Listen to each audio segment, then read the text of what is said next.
Cela pourrait avoir, par exemple, des sommes que Schönbach peut demander à l'État français pour rupture de contrat. Ce n'est pas notre problème.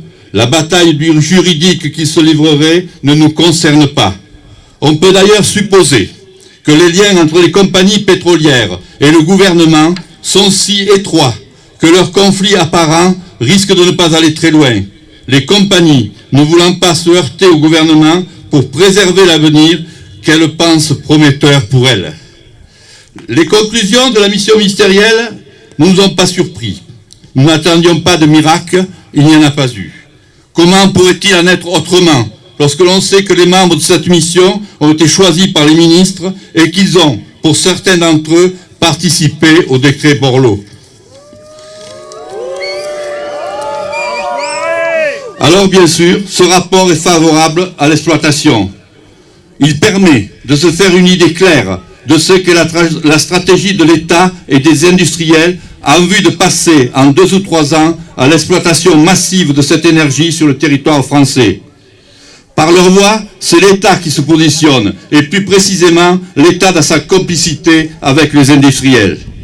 Ces gens-là savent de quoi ils parlent, et ils ont un intérêt particulier à ce que l'exploitation se fasse. Alors, plus qu'un rapport, il s'agit d'un programme et d'un plan de bataille. Comment permettre l'exploitation des gaz de schiste avec un minimum de constatation et le plus rapidement possible? Donc, la lecture de ce rapport provisoire nous laisse inquiets. S'il contient quelques avancées qui tiennent compte de notre mobilisation, notamment en ce qui concerne l'information des élus et des associations de protection de l'environnement, l'ensemble du texte tend à prouver qu'avec quelques améliorations, l'extraction se fera avec, pour la justifier, des arguments que nous ne pouvons pas entendre.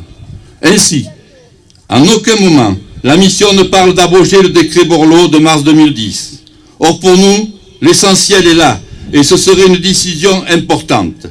Mais attention, si c'est pour nous endormir et nous démobiliser, qu'il n'y compte pas.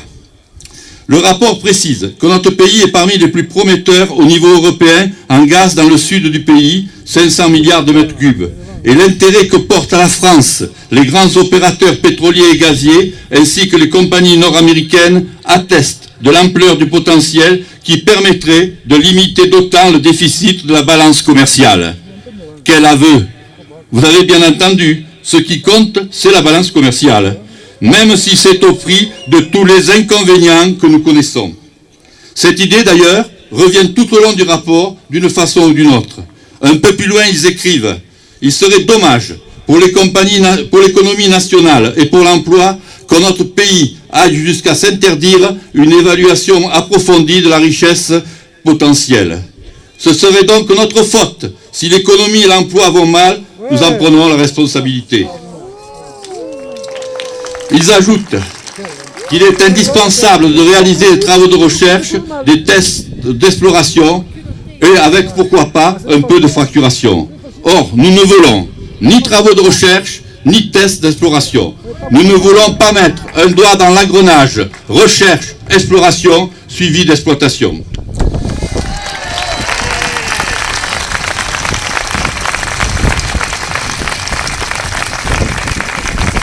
La mission préconise également une révision de la fiscalité pétrolière, de sorte que les collectivités locales trouvent un intérêt à une exploitation d'hydrocarbures sur leur territoire. En clair, ils veulent nous acheter.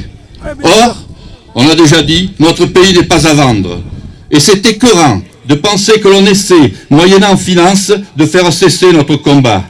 C'est méconnaître la conscience des Ardéchois, qui vouent à leur terre un véritable culte et qu'ils n'abandonneront jamais, surtout pas pour de l'argent.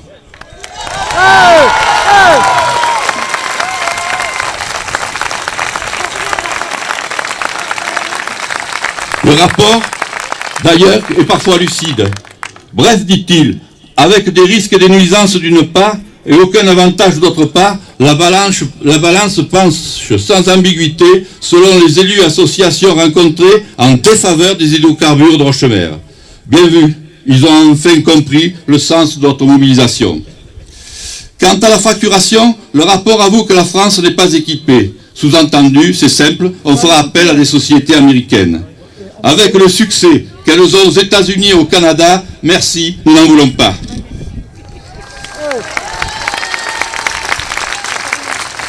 Concernant le tourisme, l'environnement, les besoins en eau, le rapport développe peu, sinon pour assurer. La détérioration de l'espace agricole n'est jamais signalée. Les services de l'État, si contraignants lors de l'élaboration d'un plan local d'urbanisme pour conserver les terres agricoles, et c'est tant mieux, le sont beaucoup moins lorsqu'il s'agit d'autoriser l'extraction du gaz de schiste sur des territoires agricoles. Peu leur importe de sacrifier des milliers d'hectares parmi les meilleures terres.